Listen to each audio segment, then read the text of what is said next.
Hello everyone, this is Geo-Rant number 194. I think it's March 6th, 2023. You can hear the rain on my windshield. That's what that is. This is Geo-Rant time, number 194.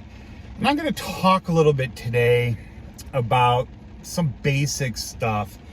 And when I grew up, and the way I was educated wasn't an issue. But apparently now, either through the failings of the individual or the failings of the educational system, certain things have come about. And in this age of information and the internet, people who don't understand things are given the exact same microphone as people who do. And this causes problems and is an issue. And it can be really hard to differentiate between what is essentially true and what isn't. Now, of course, true and falsehoods can be relative, and I'm not talking about that. And I'm going to talk about this in a scientific context with hard science. I'm not going to talk about, politics or anything like that. But I do notice that a lot of anti-science people on the internet generally aren't well educated. And I don't mean that just as formal education. I mean in general. They grasp onto something and they run with it from somebody who also isn't very well educated in what they're talking about. And if you're not a scientifically minded person, you can go down rabbit holes, and I get that. I'm not saying the individual's completely responsible. Now, there comes a point when they are, but in the beginning, I can see it. I've been duped, and people tell me I'm smart, although I don't think I am. I think pretty average, but we're human. We make mistakes, okay? It happens. Now, I'm going to talk to you a little bit, because geology, I'm a geologist, and talk to you a little bit about basic concepts in geology. And there's many. And you guys are probably familiar with the people who know me here and the people who are vastly smarter than I am. And this isn't for you, okay? You guys aren't an issue. You guys understand things, and a lot of things more than I do.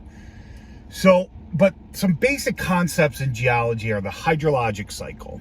We have the rock cycle. We have the supercontinent cycle. And we don't only have cycles. We have Steno's basic 4 laws. There's been 2, or principles. There's been 2 added since then. So we have 6 now. Things like this, geologic mapping principles, some basic things, geologic time.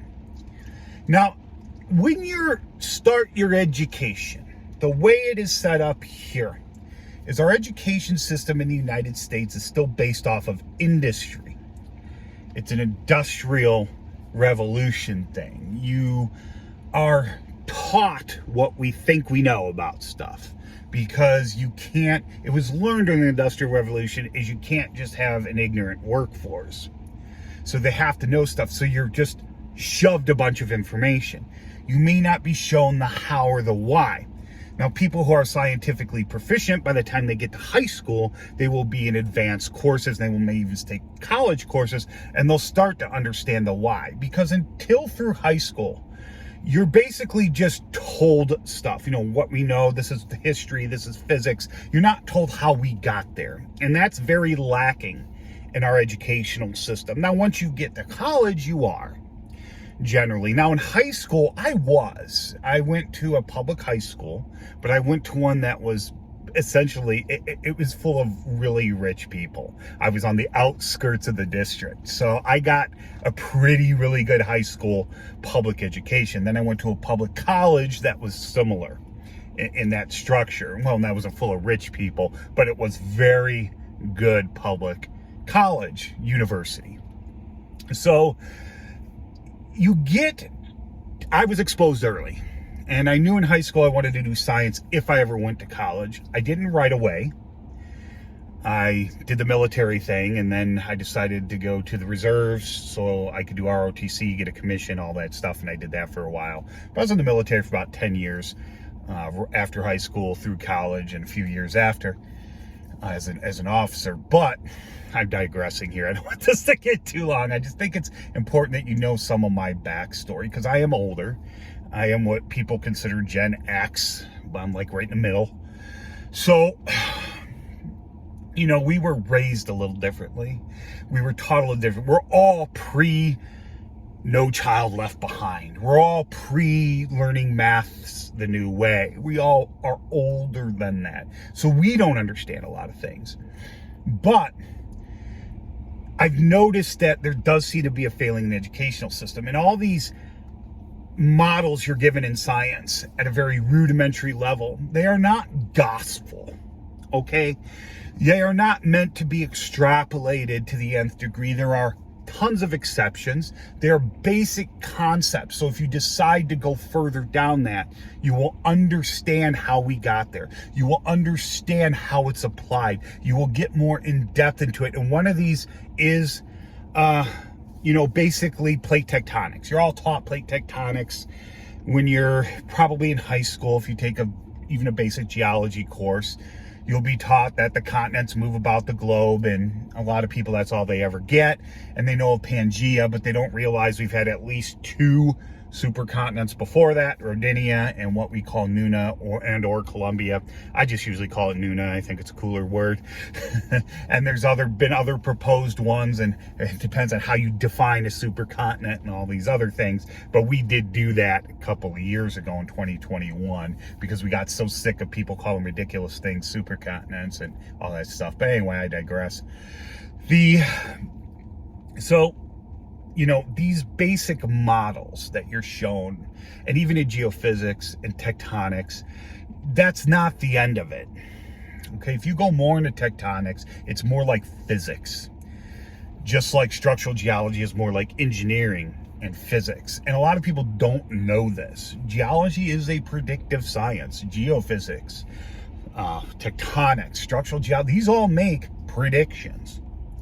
All right, now they don't make every prediction. Obviously, we don't know when an earthquake's going to happen or something like that, but we can predict certain things about that, certain aspects of that. So there is testability and confirmation and falsification in this process. But tectonics, plate tectonics is not just the continents moving about, is not continental drift. Alfred Wegener was the first to put it on paper, and he got this close to coming up with a mechanism, but never really picked one. So it was a hypothesis, and it is discarded. Continental drift is not a synonym for plate tectonics. And a lot of people don't realize this because they're not told this. Continental drift just basically says the continents move about the globe. It doesn't tell you a mechanism. Plate tectonics is how that happens. It took us another, 50-ish years or so to come up with plate tectonics because the tech wasn't there before then. And Wegener wasn't the first one to notice Africa and South America fit together, and Europe, Greenland, and North did too. He wasn't the first. He was just the first to put this on paper. And I'm not belittling the guy. He did pioneering work. But he is a geologic pioneer, but I just need you to know that because a lot of people don't understand it. Plate tectonics is a very complicated science, and you don't get to know how we came about to move from a concept of continental drift to plate tectonics. Most people aren't even taught the competing hypotheses before then, like land bridges emerging and submerging Lemuria, which the woo-woo crowd has totally run wild with since then, and all that. You're never introduced to this stuff. You're just not. And if you don't know, ask one of us. And if I don't know, I'll ask someone who's, because my specialties are Precambrian geology. I'm a Precambrian geologist, and I know a lot of you already know that I'm using that word in general because that's what people are familiar with. Yes, I know that Precambrian is not a formal geologic term. I know that. And I am, geochronologist, structural geologist, stratigrapher. That's pretty much my bag.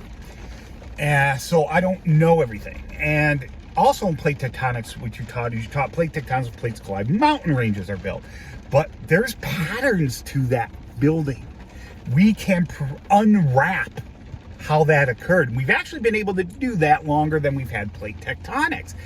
We didn't really know how orogenies, orogenic events, occurred, mountain building events, until plate tectonics came on. There were all kinds of pre-existing hypotheses, like the Earth is cooling, so it's shrinking, causes cracks, and formed all sorts of stuff.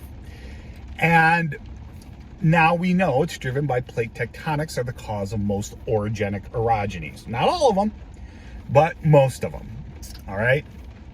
And even if you boil it down, if you get back further and further, they're all plate tectonics related. But these folds and these faults, these can form predictable patterns, and we can backwork this. And now geochronology, especially with the Precambrian, is so accurate, especially with uranium lead, that a lot of times we get confused. Like, something can be so structurally complex, so much faulting and folding, we can't work it out, so we try our best. And then we get geochronology, solid dates, and it's all of a sudden we get hit in the face. It's like, oh yeah, duh. That happens a lot. So, but like, we knew how we could unfold mountains, if you will, long before we knew how they formed. And I've talked about this before with Baraboo, Wisconsin, because south central Wisconsin is where we figured all this structural stuff out about mountains. It wasn't the Himalayas or the Appalachians or the Rockies or the Alps. It was freaking south central Wisconsin, something called the Baraboo syncline, which we learned you can predict fold axes using cleavage and all this other stuff. So you see, if you're not exposed to this stuff, and most of you aren't, you focus as you move along in your education, you become more focused, and that's fine. But if you're going to listen to somebody like, oh yeah, I like geology, maybe I'll get back into it, I'm retired, ask us, okay? And most of you know that. Educated people know how to do it, and I don't just mean formally educated. There's some really good people out there who aren't formally educated, who know how to do real research and real scientific, digging and stuff like that. They're out there, and I know a lot of them, but there's more people who don't. And they don't understand the process of what is actual science and what is just mumbo jumbo masquerading as science. And that's a problem, and it's getting worse with the internet. And I thought in the 90s the internet would solve all of our educational problems. I was all excited for it because I graduated high school, was that 93? Yeah, 1993. So the internet was a baby. Well, as we know it now, it's been around. ARPANET, and I'm not going to get into all that other stuff since the 60s, but it came to be in the 90s, late 90s. And I was like, yeah. I mean, when I was in college, we were still handwriting papers. But it's like, we're there, man, we're there. And now it's like, burn it all down. Just crash it. It's a nightmare. But that happens a lot, Anyway, we're past 13 minutes here, and I don't want to keep going. Somebody did ask me about this flag finally, and I may have talked about it before, I don't remember. This is the True South flag. It is a proposed flag for Antarctica. It is the favored one. There's few out there, but this is the favored one. I also have it flying in front of my house during the winter, but we haven't had much of a winter this year, so yeah, I'm going to take it down. People don't know what it is anyway, but I like being asked it. So that's True South. That's what that is.